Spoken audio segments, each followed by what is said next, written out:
I hope you are well, you are healthy, and a warm welcome here at the Gallery Bene Taschen. My name is Ecki Heuser. I'm your host for tonight, and of course, together with this man, the Bene Taschen, the gallerist.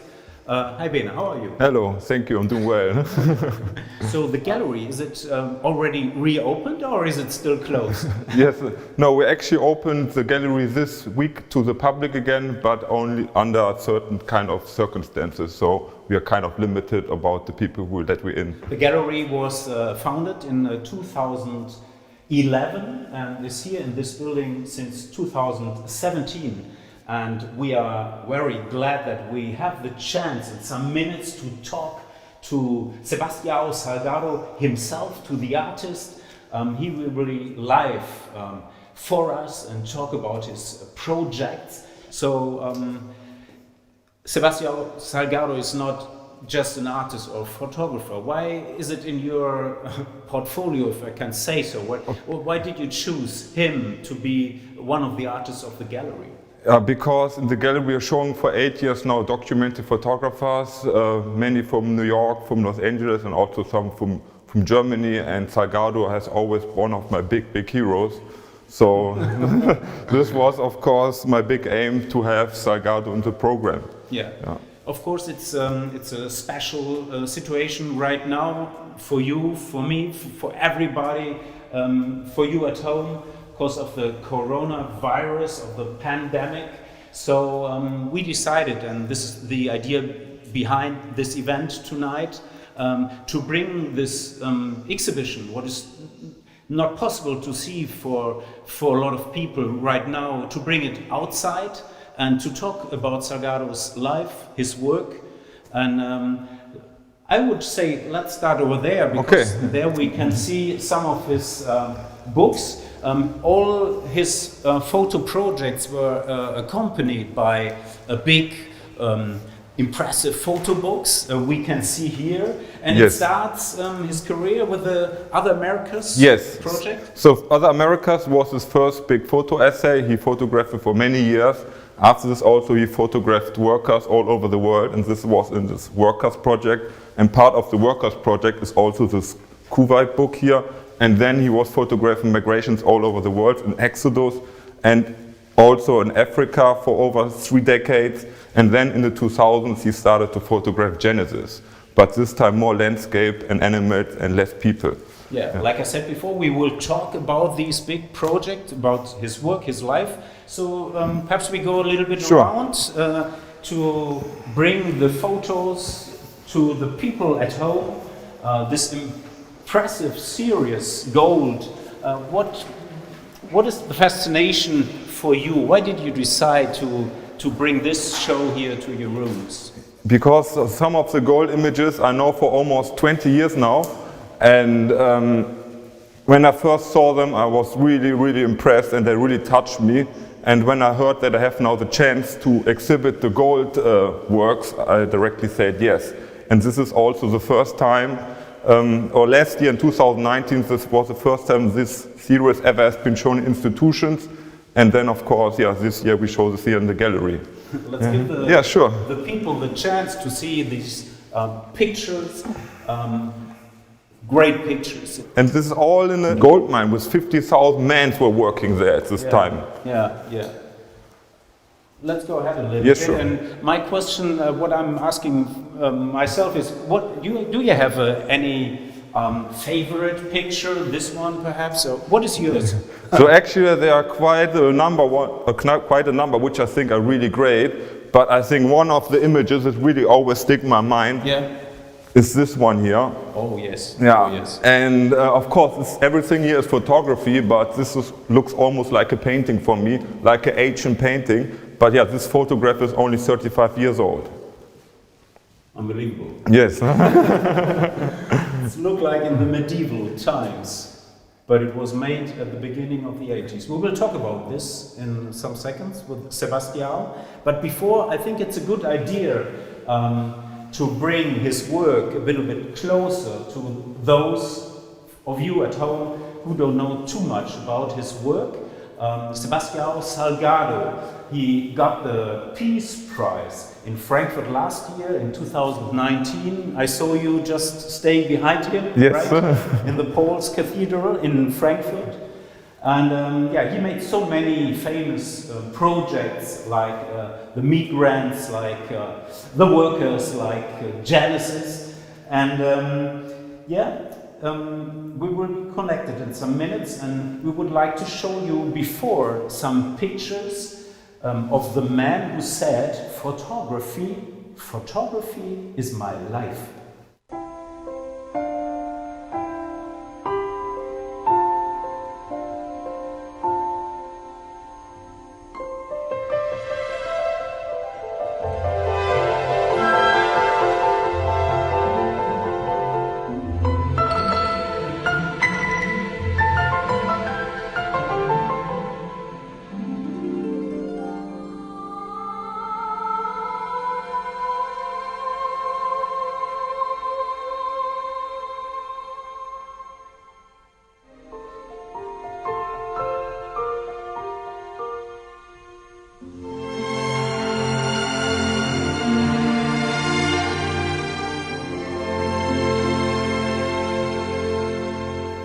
Impressive pictures. And Sebastião Salgado, he was born in 1944 in Minas Gerais in Brazil, and he's now, like I said before, he's now in Paris at his home in quarantine, of course since weeks, and Paris is his home because he immigrated in '69 because of the military government, and there I can see him. Sebastião, can you hear us? Absolutely, I can hear you. Absolutely, that's great. Normally it's, if people talk to each other, it's just a simple question, but in these special times, this question is very important. How is your wife? How are you? We are nice, fine here, completely isolated after now about 45, 50 days, and very special because when you present a few pictures of the gallery for the opening of this show, just 2.5 months ago, looking now looks for me old, nice times that was possible to us to be all together in a space. Now, life is completely different. Things change just in few days and looks as very far away past. It's amazing the way that things happen so fast in the planet.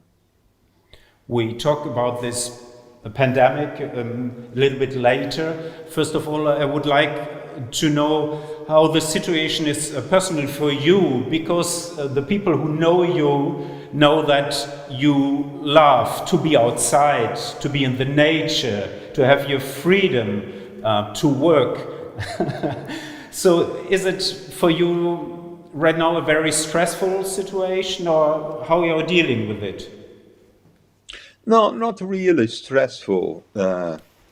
I'm discovering a new life inside my home with my son that's a Down syndrome and my wife. We are very close.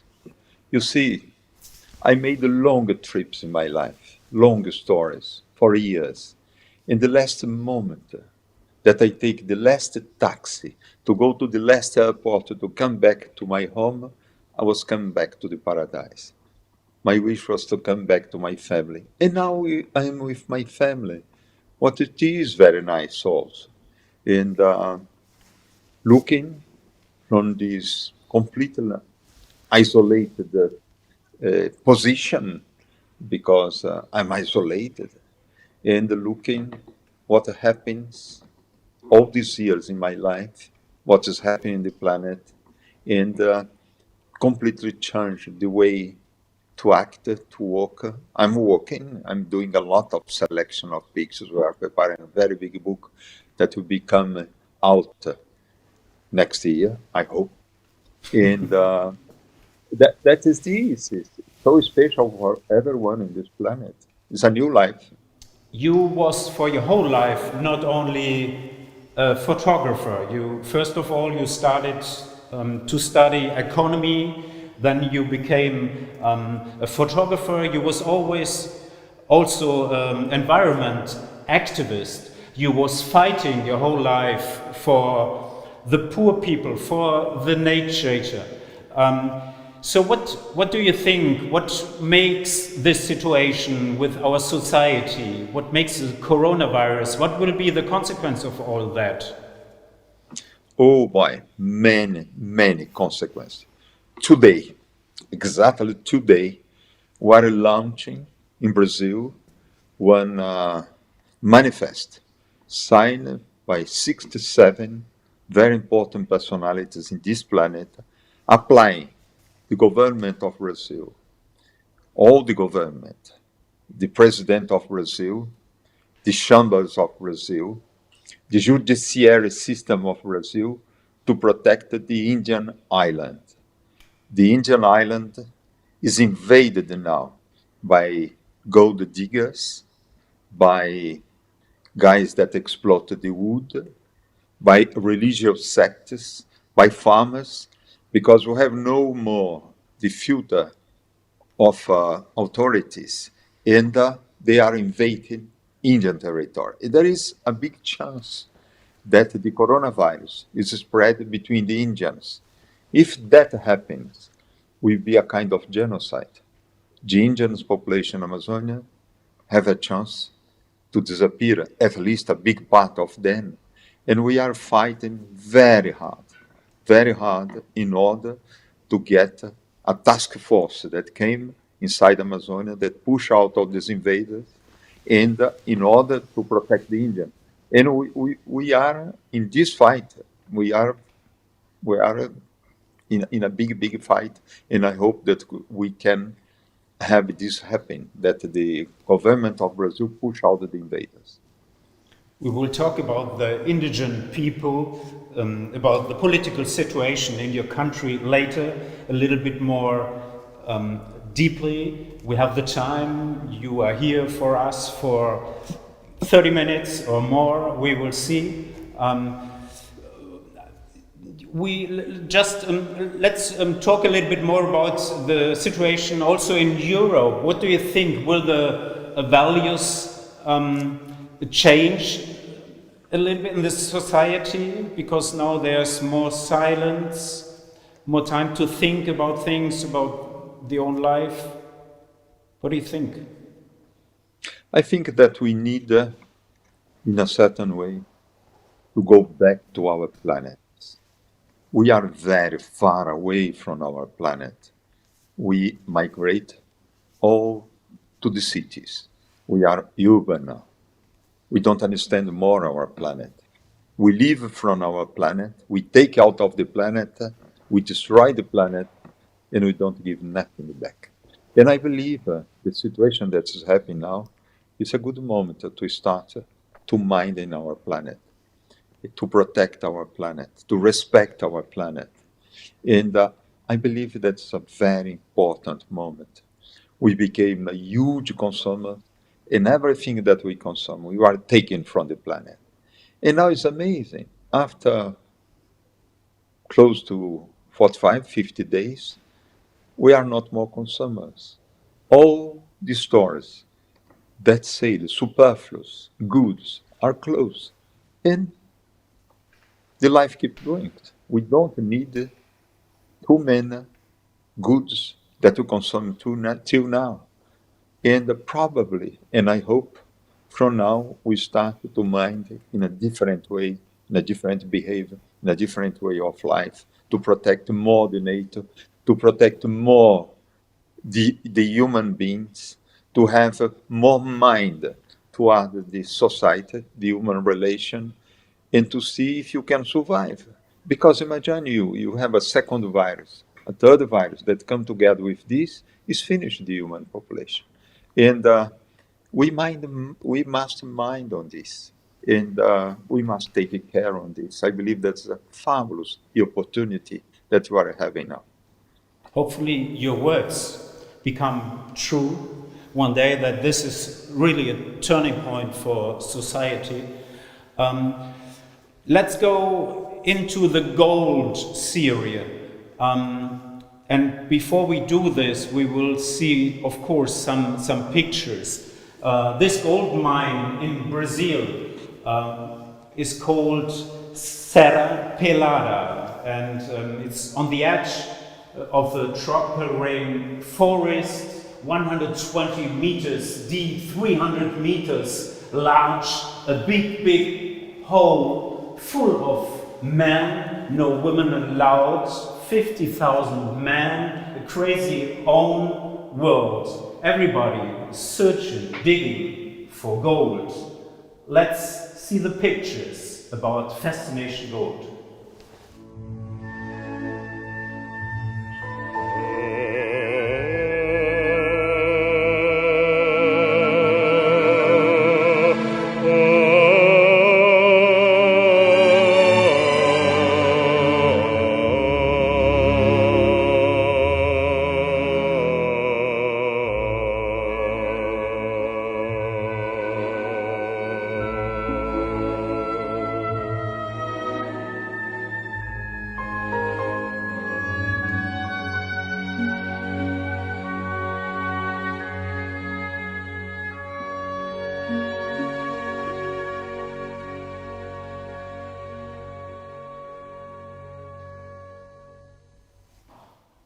Great pictures. Sebastião Salgado, you went there, Sebastião, for the first time at 1980, but you did not get any permission. You was living in Paris, and the military government had the power, so they prohibited you to go there. But you came back 5 years later. What was the reason that you was fighting for this project to work over there such a long time? You see, any photographer on the planet went there before me.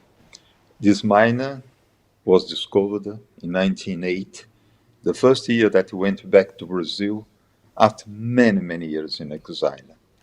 And I tried to go, as you said, the military authorities do not give him authorization to go there, and apply again. Finally, they gave me authorization in 1986 to go to do these pictures. But in 1986, when I went not more to do just a few pictures of a fabulous gold mine. I was working in a long-term project about the workers around the world. Not just the workers in this gold mine, but all workers around the world. I worked for 6 years in 35 different countries, photographing workers. And when I came in this month in 1986, I came for a long stay. I organized myself to get authorization when they allowed me to come to stay there about 30 days. In reality, I stayed 32 days there. A friend of my father had one concession in this mine, because this mine was exploited by a small concession. It was 2 meters by 3 meters, and guys digging. Why you have 52,000 men working there is because each small concession is employing about 40, 45 people. And this friend of my father allowed me to live with them. I have my hammock under a canvas where every guys live, a long canvas where about 52 guys living together. And I stayed there alone. And I work in a completely different way. In 32 days there, was possible for me to photograph much more than any photographer that came there before, because that was in south of Amazonia, inside the jungle. And the guys flying there to photograph, they came in the morning with a small plane, and they fly out in the afternoon, the end of the afternoon, because have no hotels, no place to sleep, nothing. I organized to be there. I bring a hammock and I bring some food. The guys are set. Then it's because of this that they have a much larger series than any other photographer did inside this gold mine. But I must tell you, was amazing, really amazing. Probably is one of the most special things that I saw in all my life long, was this gold mine. Bene, impressive what he's saying about the series. Sebastiano, during we are walking around, perhaps you can tell us a little bit more about the atmosphere. It must be very noisy over there. How were the conditions for the workers? Was not too noise, I must tell you. We had no machines in this mine, no technology. These guys were just digging, transported mud. When they find the gold, they transported the bags, mixed mud and gold. But the noise was just the rumor, just human noise, just noise of instruments hitting the ground, and was very interesting. No pollution noise, no machines working, only human behavior. A lot of men together, of course, made a lot of rumor. But when you came in the edge of this mine, you look inside of the hole, was very special noise. Was very, in the end, was very, very civilized, very nice noise. Yeah. Yeah. Let's go around more, huh? Yeah. So you can see more of your pictures, especially the people at home. Let's go around a little bit sure. with him. So you was one of these workers. You had more or less the same conditions because you have to work, you have to go up, you have to go down. So you was afraid a lot of times that you will lose your life. It's a dangerous thing. No, it was dangerous.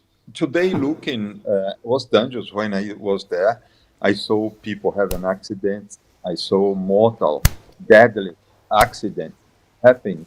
But you see, you are part of a big movement.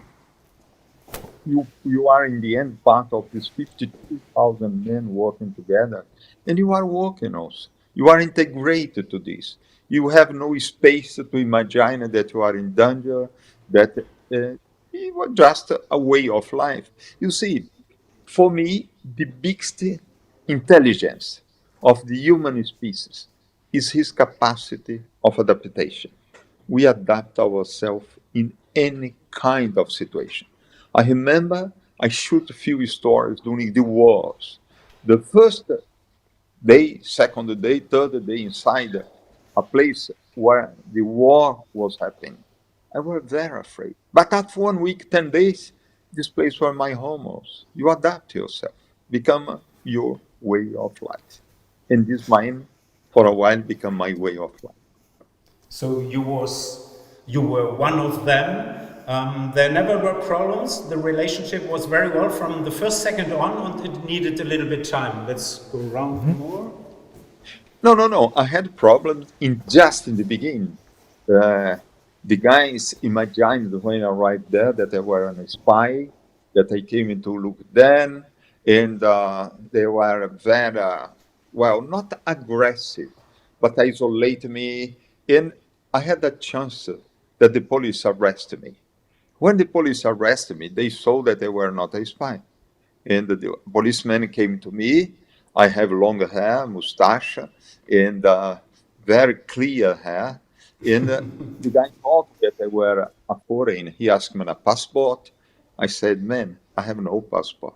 He said to me, gringo, I want your passport. I said, I have no passport. And the police arrested me. They take me.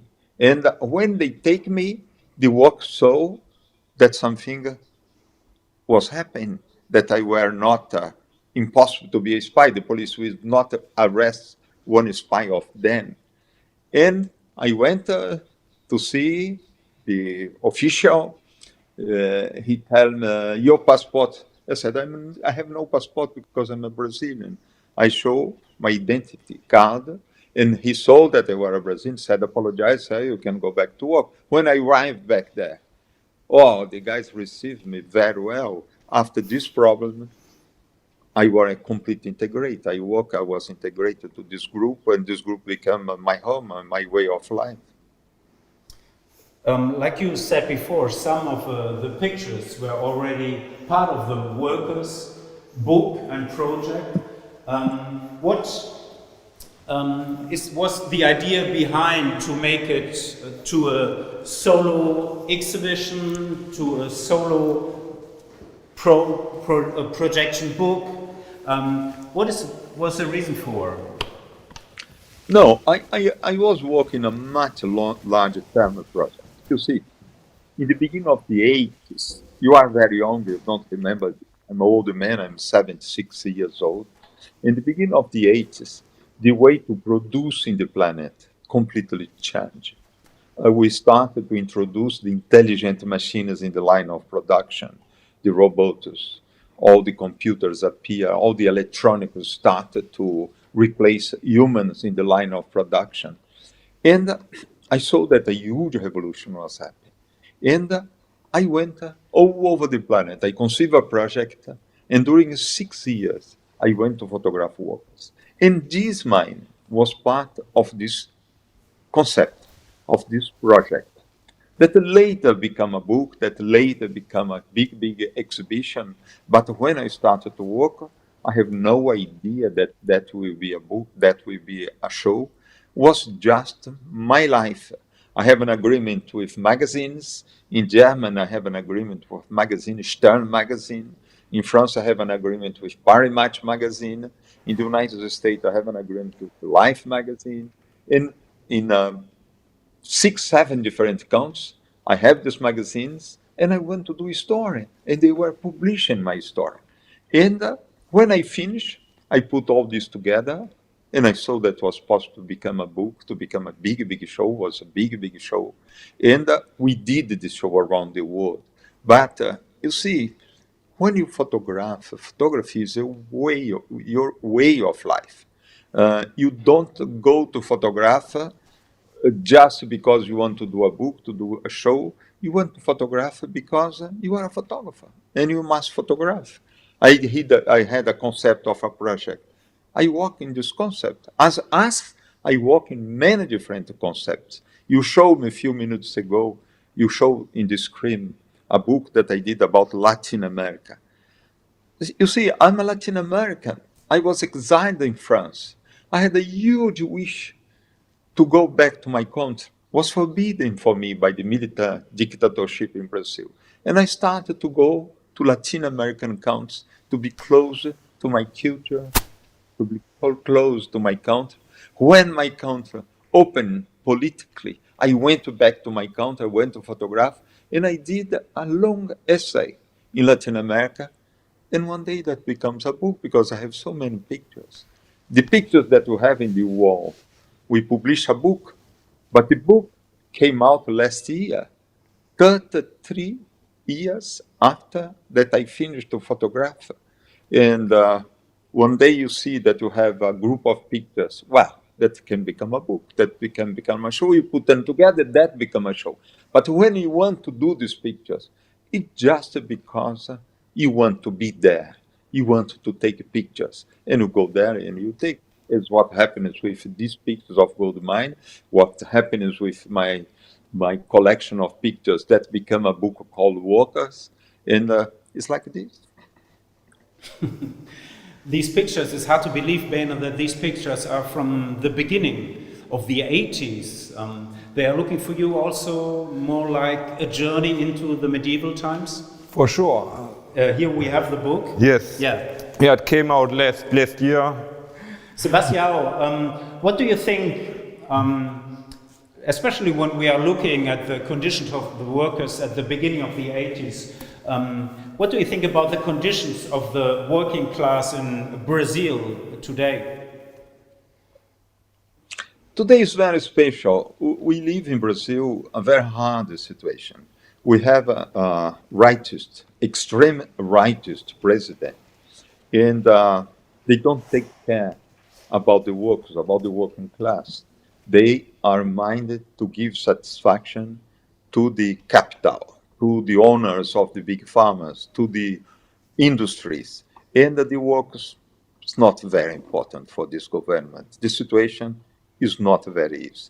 But you see, we have a government. Before this one was the times of the President Lula in Brazil. that happened in 2012 for his government. Between 2003 to the end of 2011, this president was in the power and was very nice for the working class. Now it's very bad. But you must see the history in long term.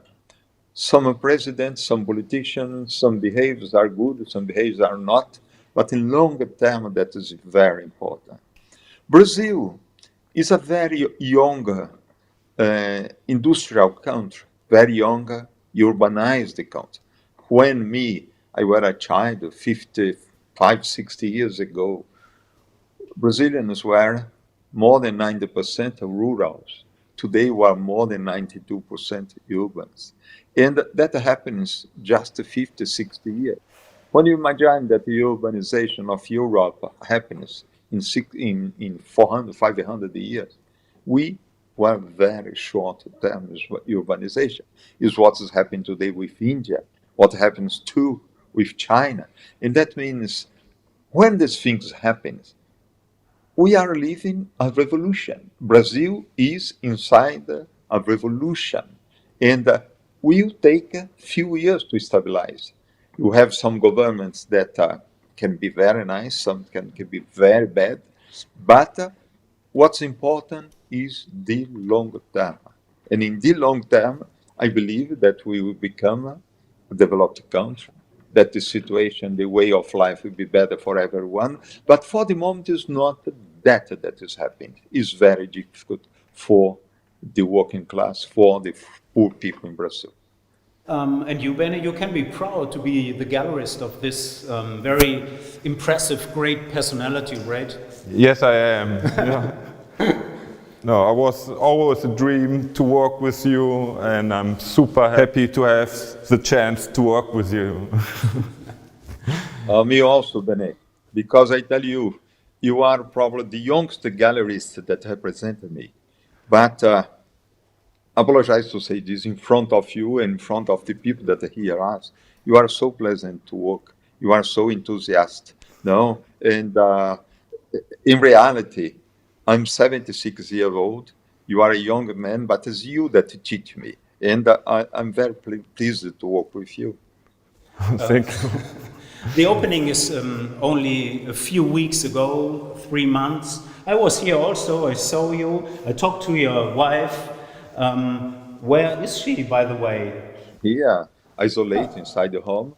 And we are working, editing a lot of pictures because I just finished to work a long-term project in Amazon. I spent 7 years working in Amazonia, going and coming, but basically working in Amazonia.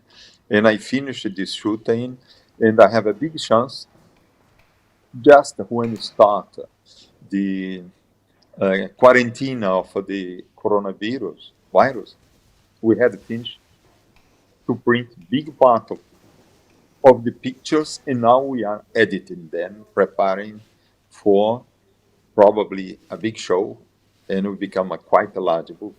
Sebastião Salgado traveled a lot, worked in over 120 countries, and he saw so much misery, poverty, so many crises, so many wars. It's unbelievable.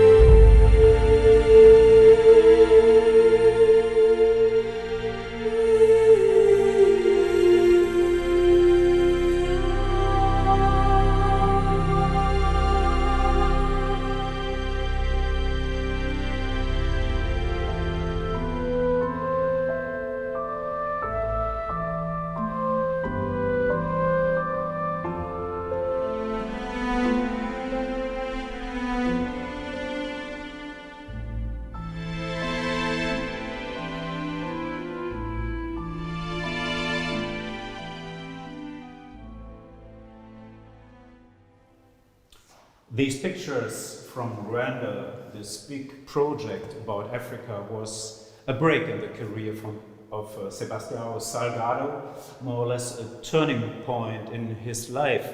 Sebastião, how did it change you? How did it change your life?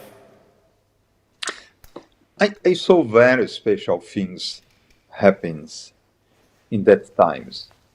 In Rwanda, in Congo, in former Yugoslavia, in Asia, with the boat people being come out of Vietnam. And I work many years with displaced population around the world. And I live very special, very difficult, very hard moments in my life. I choose to be there. You see, I am a refugee. I came out of my country for political reasons. I stay very many years forbidden to me to go back to my country. And I had a wish to do a story about the people that were in the road, that had abandoned one situation of equilibrium in their life and looking for another. And I went to this in the 80s, in the 90s, to photograph these people in the road. And you see, you've finalized to work sometimes in very hard situation.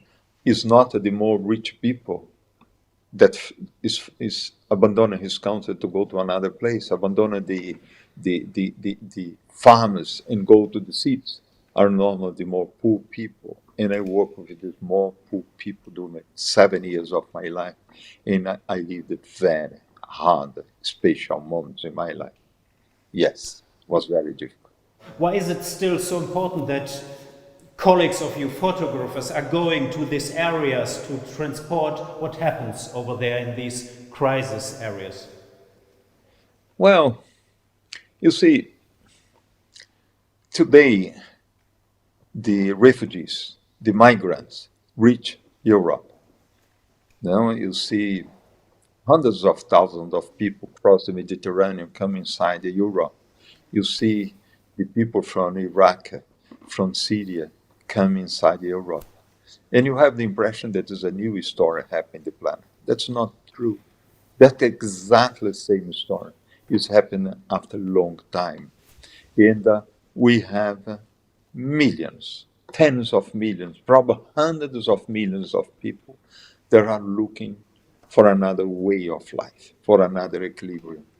And we are living a kind of reorganization of the human family in this planet. And this story that I photographed in the 90s, that we show a few pictures there, was part of this large story of humankind. It's very special. If you go back, we look back, you see one big part of composition States of America is made by Germany. The south of Brazil, we had hundreds of thousands of Germans that migrated to there, end of 19th century, beginning of the 20th century. That is an old story of the humanity. And this story keep going, keep happening. It's because this that I thought that's so important for the European countries, when you have the refugees that come, to receive them, to accept them, to make them adapt, because in few years, tens of years, they will be Germans like the Germans are today. They will be French like the French are today. They will adapt, they will become, they will have kids, they will start to live here, and here will become their home. And in 2-3 generations, they are completely integrated. Their kids born in Germany, born in France, born in England. They will be German, they will be French, they will be British. And that is the way of life. You see, in the United States, in a month, they was about to take a decision what language to speak. It was German, it was English, it was Spanish. And finally, they take a decision to be English spoken. But was be possible to be German spoken by the number of Germans that immigrated to there. That means this story of reorganization, transit of humans is an old story. And this story keep going and keep going in a very, very special way. This project in Rwanda changed your life in that way that he stopped to photograph because he was getting very sick. So his wife and him, they had the idea to go back to their homeland, to Brazil, to the farm of his parents, which was, a paradise for him as a child, but when they came back, it was not a paradise anymore. And it was again Leila, his wife, who had the idea, the great idea, to rebuild the area around the farm, the forest. And so they make this reforestation and renaturalization of the tropical rainforest around the farm of Sebastião's parents' home.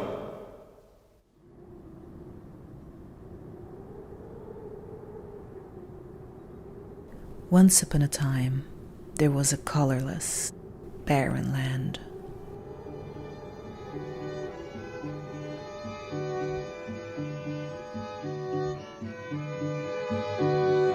Once upon a time, a dream became reality.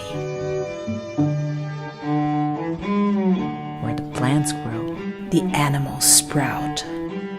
If we protect the green, the blue water returns. And with it, the yellow macaw, the golden lion tamarin, and the red tanager. The Atlantic rainforest is reborn in all its density and exuberance.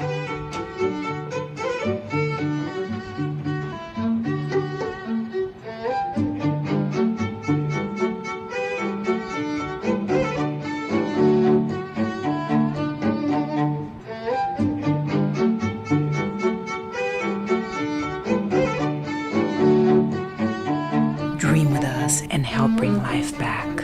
Support the Instituto Terra.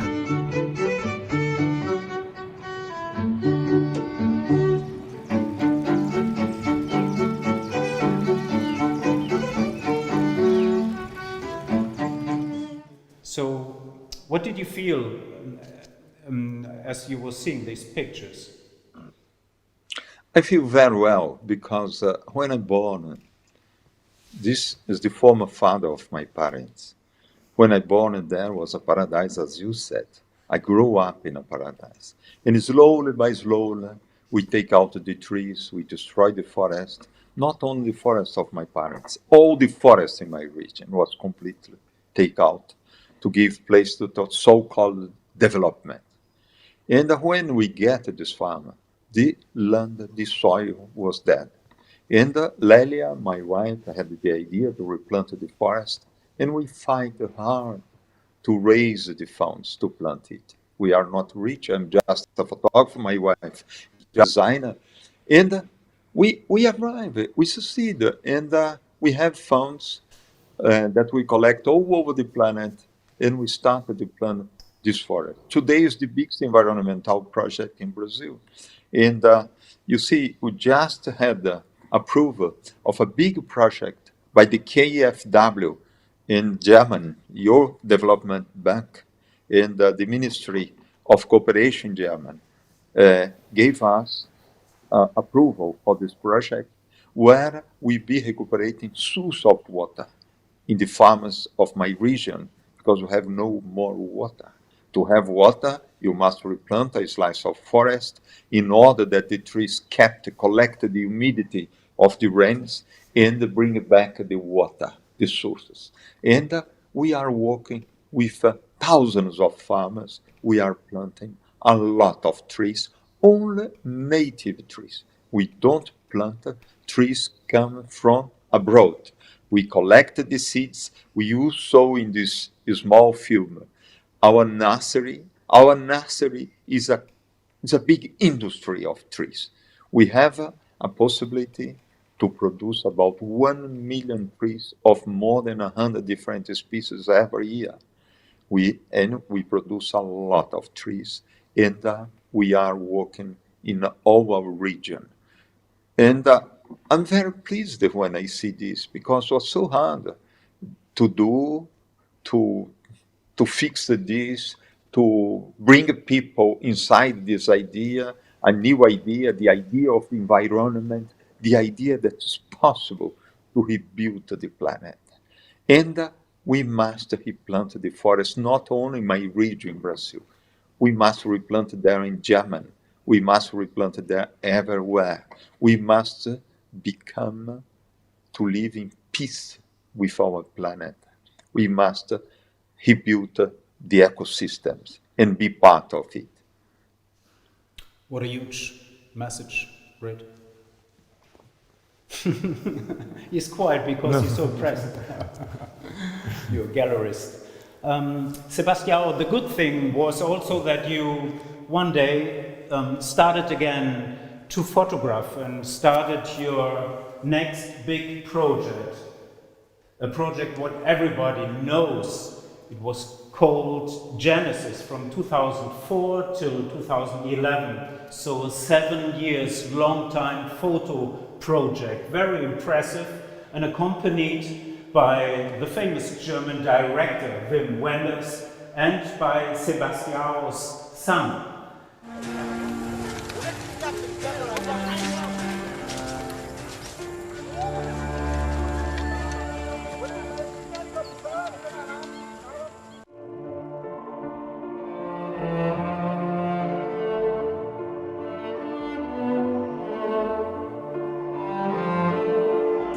Beaucoup de mes amis m'ont dit non, il ne fallait pas que tu ailles dans cette direction. Parce que là, tu prends un grand risque. Tu es connu comme un photographe humain, social, et tu vas partir maintenant dans les champs des photographes, des paysages, des photographes animaliers. Putain, c'est pas grave. Il faut que j'apprenne à photographier ça aussi.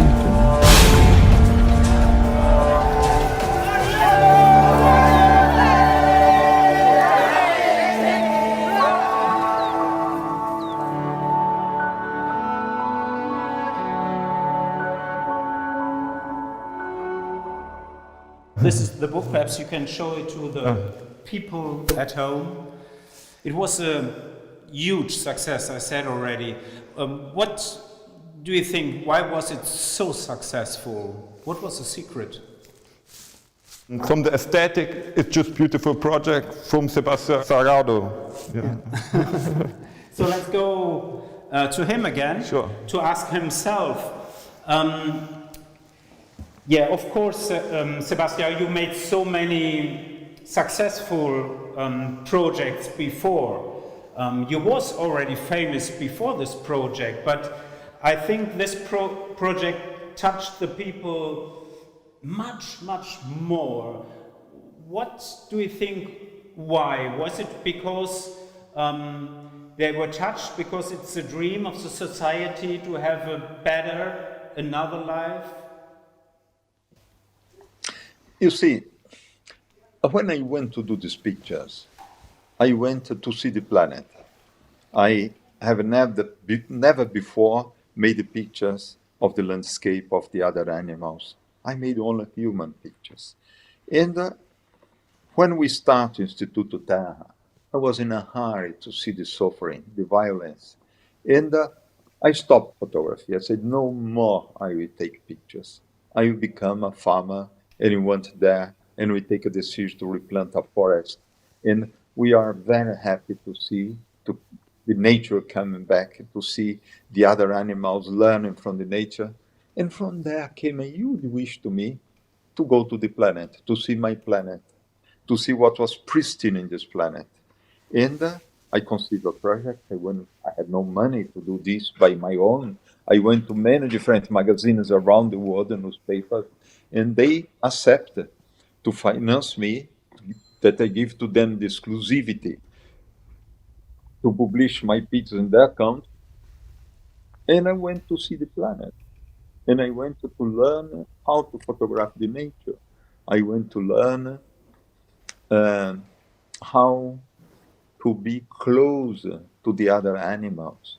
You see, in the end, when I finished this, I spent 8 years photographing these pictures that become a book. I discovered that the biggest trip that I did, and I went all over the planet, from the Arctic to the Antarctica, and I discovered that the biggest trip that I did was inside myself, to discover that I am nature, that I am part of the nature, that I am one animal, part of one species between thousands of other species, that every species is as important as the mine. If one species disappear, is as important if my species disappear. And for me, it was amazing what I saw, what I discovered. In the end, these pictures become this book, Genesis, that was very special. It's interesting. In the film made by Giuliano, my son, and Wim Wenders, you saw a few pictures that I'm telling to Wim. Wim, few friends of mine tell me, Sebastian, you are a human photographer. You are having taken a big risk.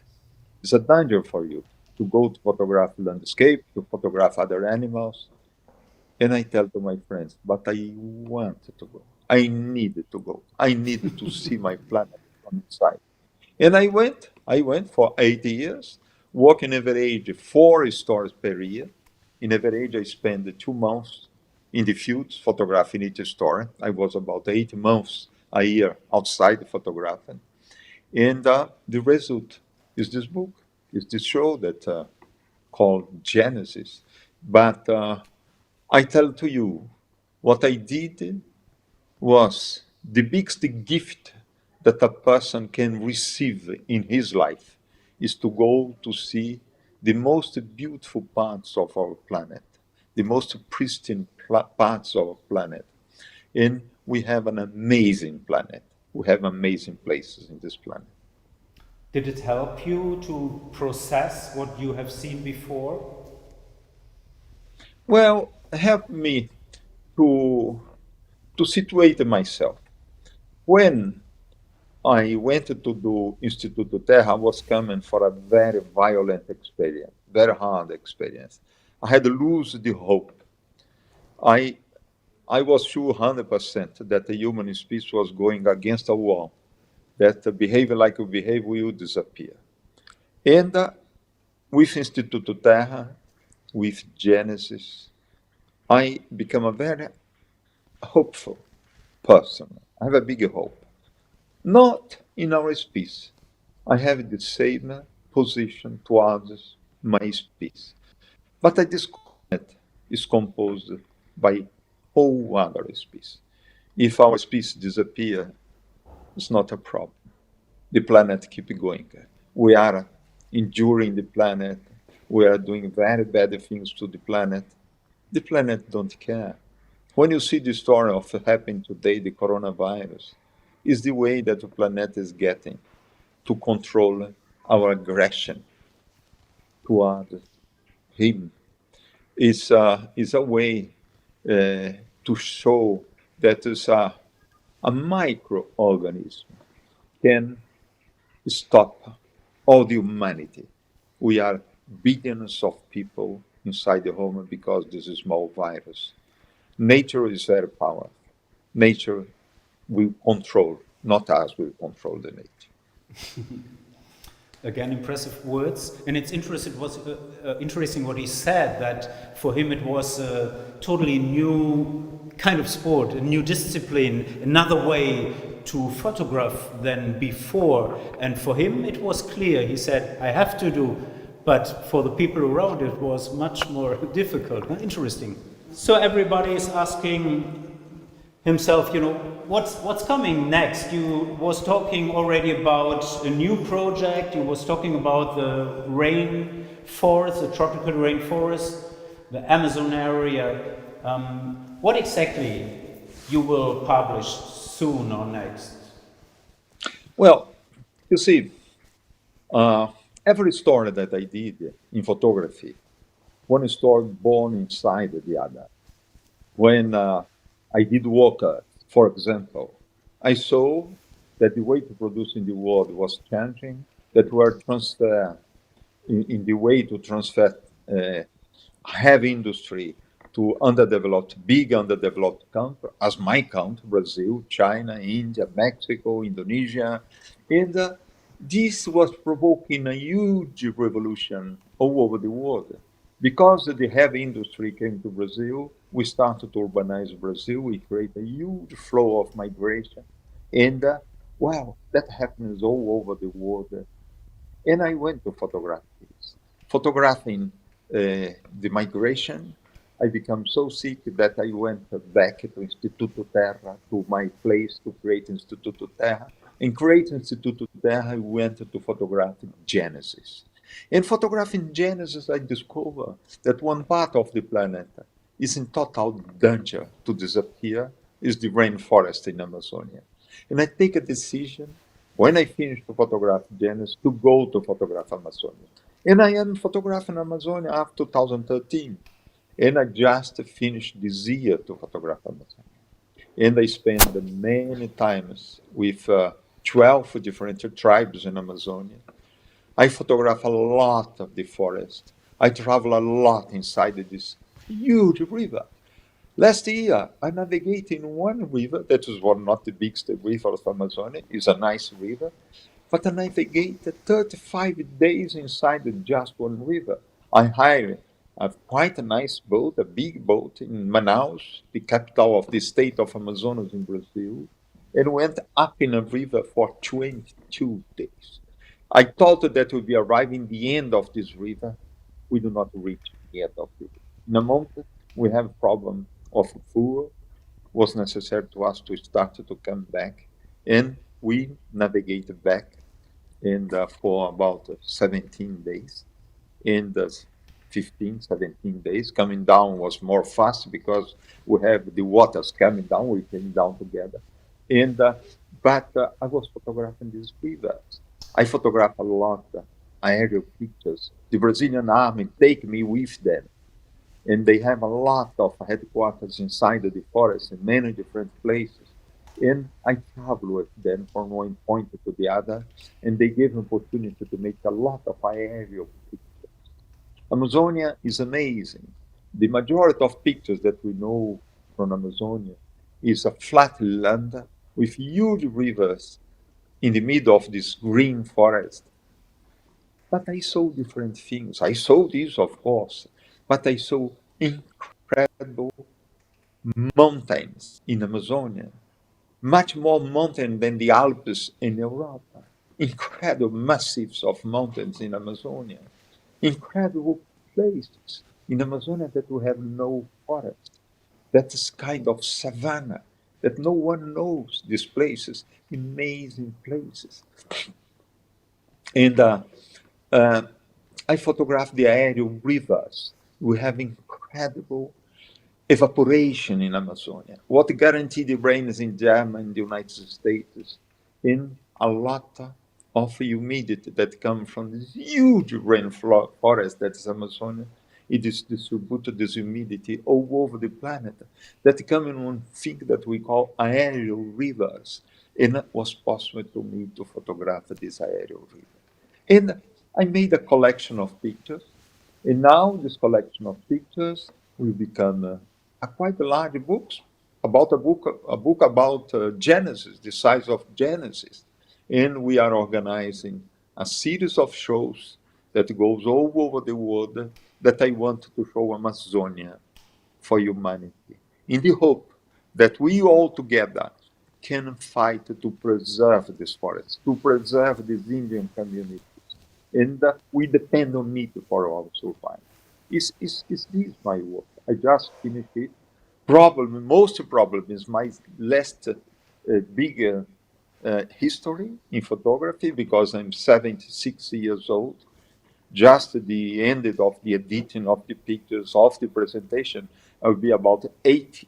And I believe that with 80 years old, will be probably the moment to start to stop to travel.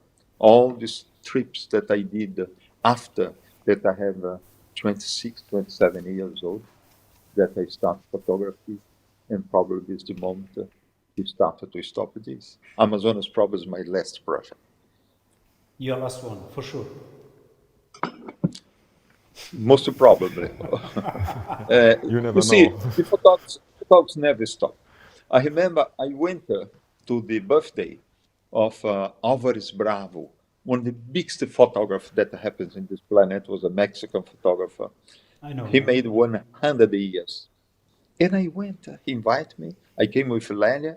When I arrived to his home for his 100 years birthday, he said, Sebastian, I want to show you my pictures. I said, my God, Don Manuel, 100 years old, you are photographing yet. And boy, he was sick. It was necessary to put his feet inside the hot water. And he was there with his camera photographing his feet inside the hot water.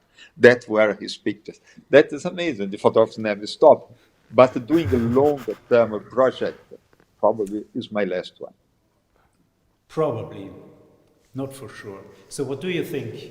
It will be his last project or not? I'm not sure. So If he's not sure, how could you be? yes, we will see. But what you can tell us is, he talked about that there will be also a book. So can you tell us, especially the people at home who are curious now after these impressive words, when will it be published? So the book will come out 2021, also museum exhibition in 2021, and of course other exhibitions too.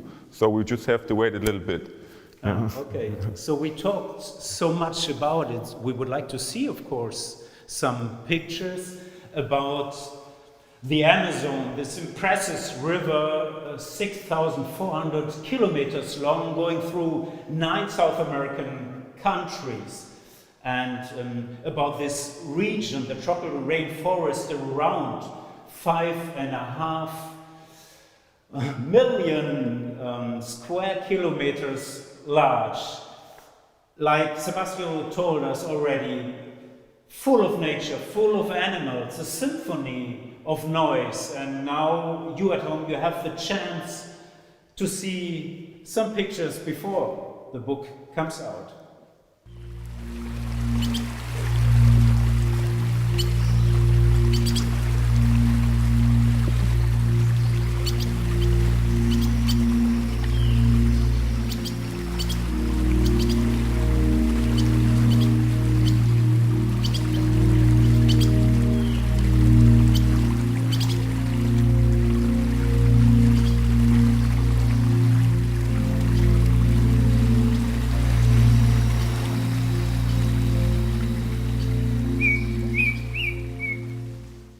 Impressive. Unbelievable pictures by Sebastião Salgado, and your message to protect the indigenous people in the tropical rainforest. And you did a visual petition, you and your friends, and we would like to show the people at home at the end of the show this very impressive words and pictures. Shall we do that? For sure. Okay, so Sebastião, thanks a lot again. Thank you. Have a nice evening in Paris. Bye, guys. See you soon. And now for you at home, good night from Cologne, and have a look at this great petition. Hello, I'm Sebastião Salgado, a Brazilian photographer, and I want to invite you to join an important group of international personalities in an appeal to the Brazilian government. What has brought these people together is fear that the terrible coronavirus, which is spreading rapidly across Brazil, will have a devastating impact on the indigenous peoples of the Amazon region. Brazil has the largest number of isolated native peoples in the world, and over the past 500 years, they have been victims of successive devastating epidemics because they have no defense against diseases coming from outside the rainforest. The situation today is still more critical because the Brazilian government has relaxed its controls on gold diggers, loggers, and farmers who are invading land reserved for the indigenous tribes. And these fortune hunters may carry the coronavirus. That is why we are urging the President of Brazil and the leaders of its legislative and judicial branches to create a special task force to drive illegal invaders from indigenous territories and to guarantee the health and welfare of the native population. Brazil owes it to these first Brazilians. They need our help. The time to act is now.